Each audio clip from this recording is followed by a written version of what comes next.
You ever been working at your boring office job, realizing slowly that you would rather be a unicorn than an accountant, when suddenly Linda from logistics shows up and scares the frickin' crap out of you? So you take a knife and you throw it at her, and then you can feel joy again because you're happy and everything's okay. And as you start to walk away, you run into a wall because you were in virtual reality. Lost in the sauce, as they say. 2019 to 2020 was right when VR systems hit the market hard, and everyone and their mother got a VR headset. Cue the thousands of YouTube videos and TikToks of parents and children running into walls and breaking stuff. I've had my HTC Vive for about 5 years now, and while it may be a bit outdated now, the VR experience is relatively the same regardless of what device you're playing on. All the games from Job Simulator to Henry the Hamster Handler all feel the same pretty much regardless of what device you're playing on. Just make sure that your 6-year-old cousin isn't playing Among Us on your $1,000 Valve Index. Now, VR is really freaking cool, even in its most basic state. The idea of being able to stand in and interact with a virtual world with your bare hands is a dream that men and gamers have had since they first watched Code Lyoko on Cartoon Network. And VR is not a new concept. In fact, it's known to date back even to the 1950s, when Morton Heilig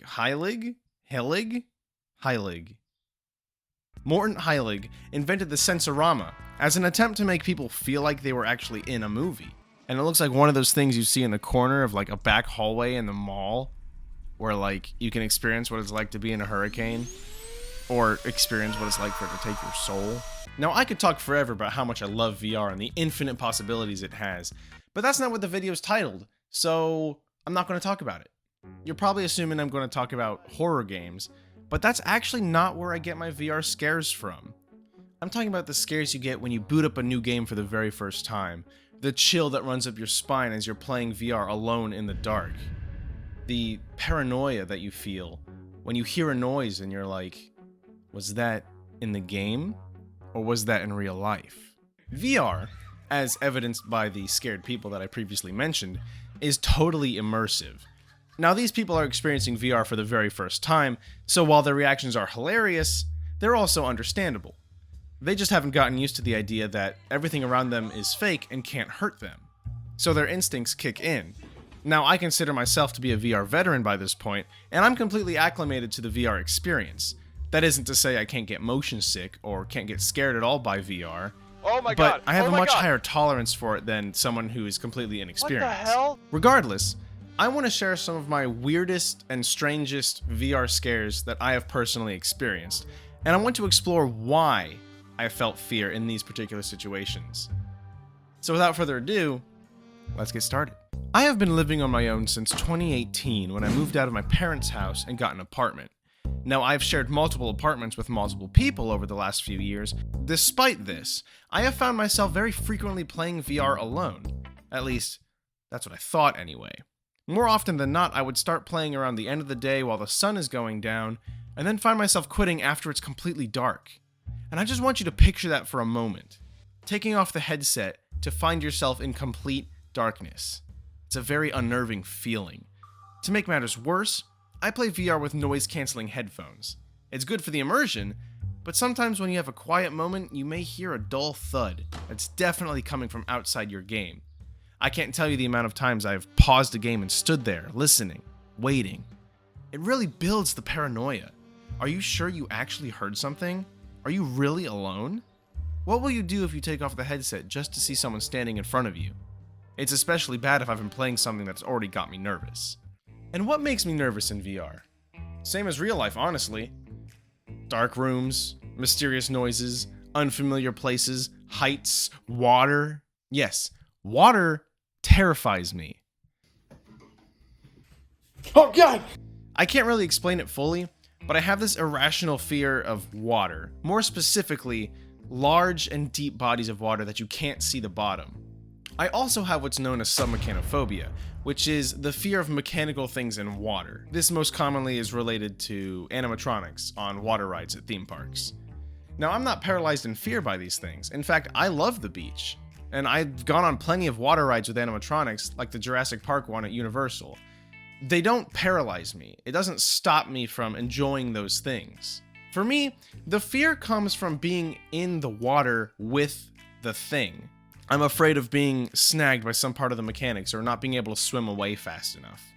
It's the lack of mobility in water combined with the unknown that makes it so terrifying to me. So why do I bring this up? Why do I bring up my fear of mechanical things in water? What does that have to do with VR?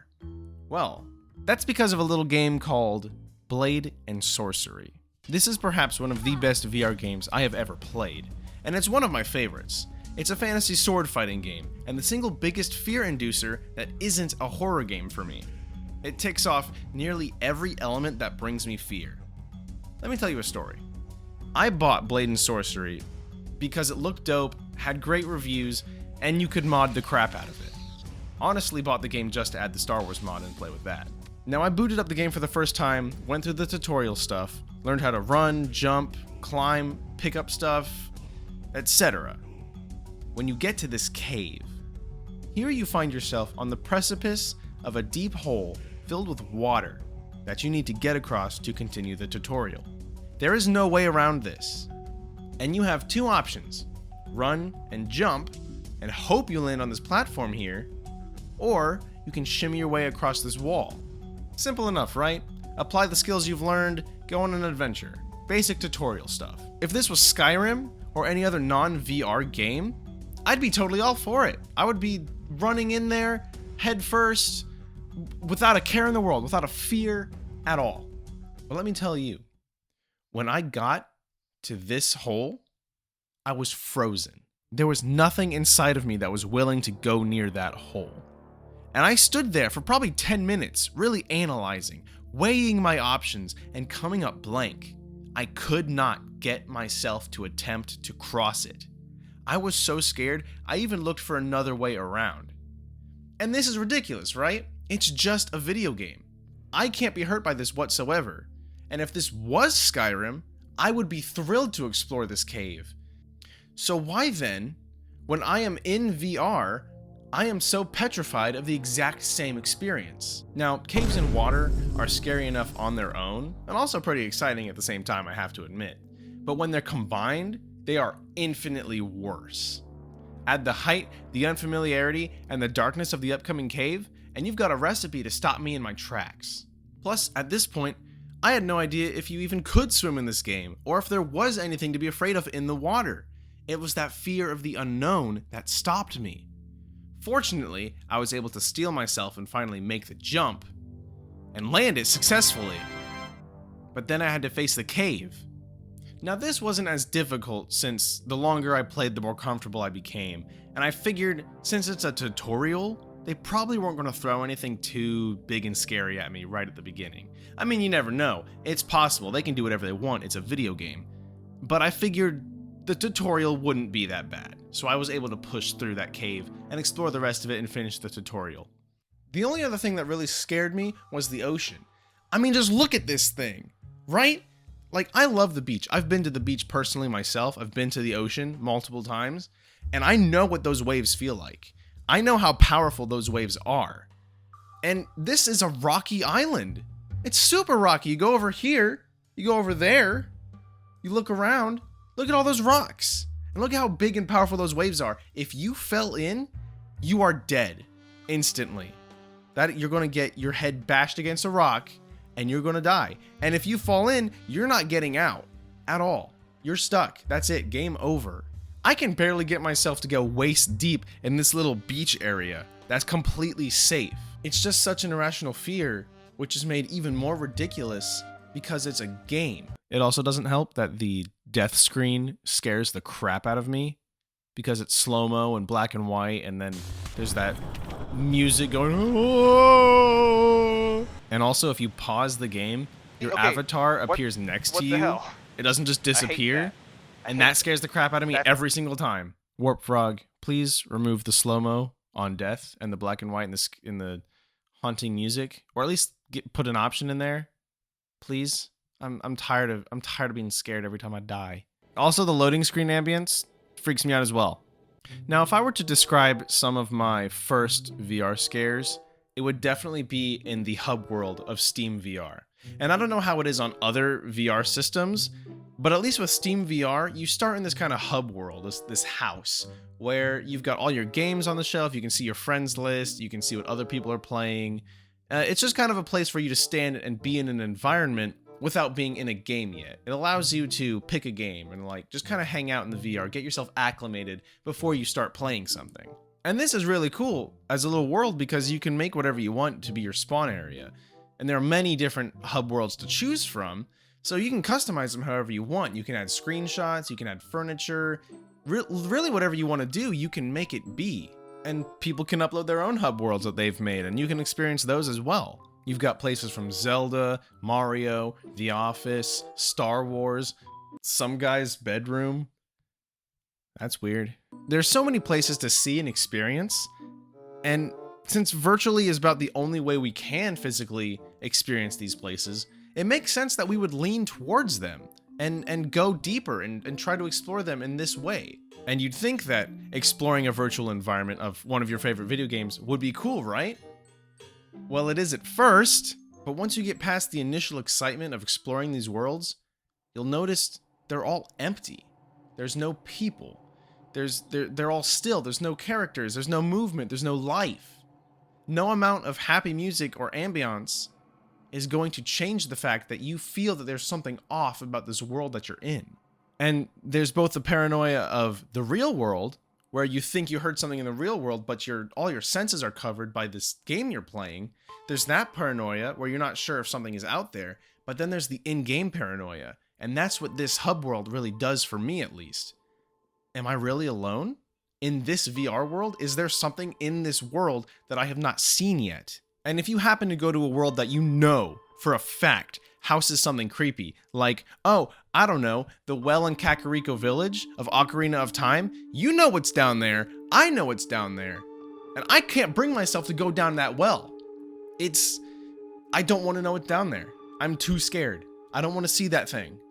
Whatever that is. I don't want to see it. Not in person. No. Same with the Rancor pit in Star Wars. That's an environment. I actually managed to go there.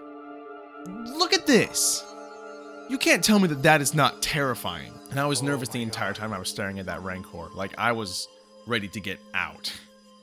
I only did it. I've done it before, but I only did it for this video so that you guys could see it for yourself. But the thing is, that whole time, I was afraid that it was going to start moving.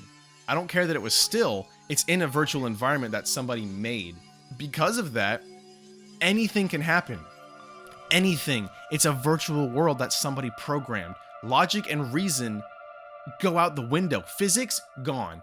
Anything can happen when you're in there because a programmer or a developer can make anything happen. And in a similar vein, there are a lot of games that simply have an unsettling atmosphere. Don't touch anything? A little creepy, but like nothing I can't handle. Don't touch anything 3D? I could only play that game for 30 minutes before I was done. Alien Isolation? I ended up beating that game and I could play it for several hours at a time. Budget Cuts? Okay, I did beat both Budget Cuts 1 and 2 all the way through, and I do play them a lot because they're some of my favorite VR games of all time. But the second one has a mode called Atom Isolation, which is where the final boss of both the first and second game wanders around all the levels and is the only enemy, and he's unkillable. It's very similar to Alien Isolation, and it's based off of it, so I think the comparison is valid. Haven't beaten that mode, and I've already made the Skyrim Blade and Sorcery comparison here, and there are plenty more examples of game genres that have little or no effect when played on a screen, but completely flip once translated to VR. And I want to clarify that not every game will feel creepy in VR. There are a lot of factors that contribute to how a game feels, but I believe that the immersion that VR provides automatically lends itself to being creepier than traditional gaming. And so all of this begs the question, if you know it's fake, and you can't be hurt by anything, what is it that makes you react so viscerally when you are in VR? Well, I think there are several reasons. The biggest thing that VR brings to the table is immersion. The ability to stand in a virtual world that you can see, hear, and interact with as if you were really there is what makes all the difference. Even if the worlds don't look realistic or don't react quite the same way they would in real life, our brains have this incredible ability to take given stimulus and react to it accordingly, to adjust how we move, how we think, how we act. And sometimes this gets so powerful that we forget we're in VR in the first place. We forget that what we're experiencing isn't real. And VR only affects 2.5 senses: sight, sound, and touch. I say 2.5 because touch is kind of iffy here. Like, the most you get out of touch is a vibration and maybe the movement of like your hands being able to move physically. But we can't feel texture and we can't feel temperature yet. And due to how resource intensive rendering a virtual environment is for the human eye, many VR headsets are very limited in their view. Peripheral vision is almost non-existent. You don't realize how large your field of view is until you put on a VR headset and you see just how narrow it has become. Now, this view doesn't affect the immersion at all, not in the slightest, but it does make you feel a bit claustrophobic, and you're getting less information coming to your eyes and going to your brain. So it's very easy to feel more uneasy because you don't have a full view that you normally would have of the environment around you, which makes you feel less confident in your surroundings. You don't know if something's behind you. You know how you're like, your peripheral vision, like you can see almost like to the side. Like if I put my hand here, I can still kind of see it in the periphery. With VR, it's basically like putting on binoculars. You can pretty much only see straight ahead. And another reason I think that VR is scarier than traditional gaming is this idea of instinct versus control. Once you cross into the barrier of virtual reality, there's a blend between reality and whatever game you're playing. Each game has its own set of rules and actions that you can take. Some games have you standing in one place, and others offer movement options. Regardless of what you can do in the game, or what your movement options are, when the mind reaches a certain point, it's going to start reacting on instinct. Fight, flight, or freeze. That's the secret third one they don't tell you about. Fight or flight and freeze. Deer do that in headlights, and humans do it too sometimes when we get shocked by scary things that are scary. So even though we're in this virtual environment, we get scared by something, your brain instantly goes, I have to run from this thing. And instead of being like, I'm going to use the movement options that this game has given me, your brain goes, we have to physically run, because it's forgotten about that blend between reality and virtual reality. It's totally immersed and thinks you're there and needs you to escape. And that leads to people running into walls, punching TVs, tripping and falling, costing people hundreds, if not thousands of dollars in that cool new VR headset you got for Christmas that you broke the very next day. And come to think of it, this isn't exclusive to VR. Do you remember when the Wii came out and thousands of people were chucking their Wii remotes into their TVs just because they forgot that they weren't actually bowling? Like, they're not even immersed there. There's no headphones, there's no headset. The remote doesn't even feel like a bowling ball, and yet they had to add a wrist strap so that people didn't throw it into their TVs. The last thing I want to mention, just so I can end this video on a more happy and less creepy note, is that no matter where I'm playing, no matter what I'm playing, as long as I'm with other people, be it one person or a whole group of people, the fear and paranoia that is in VR significantly decreases. It doesn't matter what I'm playing, even if it's a horror game. If I have friends with me, if I'm with people, I'm not going to feel that fear quite as much as I would when I'm alone. It's the same as playing a regular horror game with people or watching a horror movie. Your friends keep you grounded in reality. You're able to talk to each other, communicate like, oh, that scared me, or oh, I think this is going to happen. It keeps you grounded. They're your anchor that prevents you from going even further. And while some would argue that that kind of sucks and defeats the purpose of a horror game, it's more fun with people. You know, VR is a very singular experience, but it can be shared. And I do want to say that, like, it's not that the fear is completely eliminated, because the fear can still be there even with friends, but they kind of help you remember that it's virtual, and the way to escape is simply taking off the headset. It's as easy as that. All in all, VR is incredible, and I appreciate the unique experiences it offers every single day. I've gotten all my friends hooked on it, and whenever they come over, we always find at least a moment to play a round of Beat Saber or keep talking and nobody explodes. VR, as I said, is a very isolated, and lonely experience, but it can be shared. It's fun to play by yourself, but it's even more fun to play with other people, especially because they make fun of how stupid you look while waggling your arms playing Beat Saber. And not to mention, there are plenty of VR games that are multiplayer, whether you're both in a VR headset or if one person's in the VR headset and the other person's on the desktop.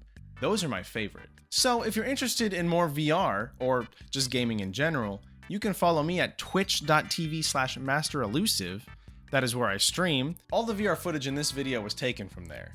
Make sure to leave a like and comment your thoughts and your experiences of fear. I would really be interested to read what people have felt, or like the other effects that VR has on people. And subscribe, please, if you want to see more content like this. I'm really trying to grow, and I want to do YouTube full time, so I'm trying to put a lot more effort into these videos. But of course, you know, having to work a job and everything, it kind of takes time out, but I really have a passion for this, and I like making videos. So if you want to support me, everything you do helps. So thanks for watching, and I will see you next time.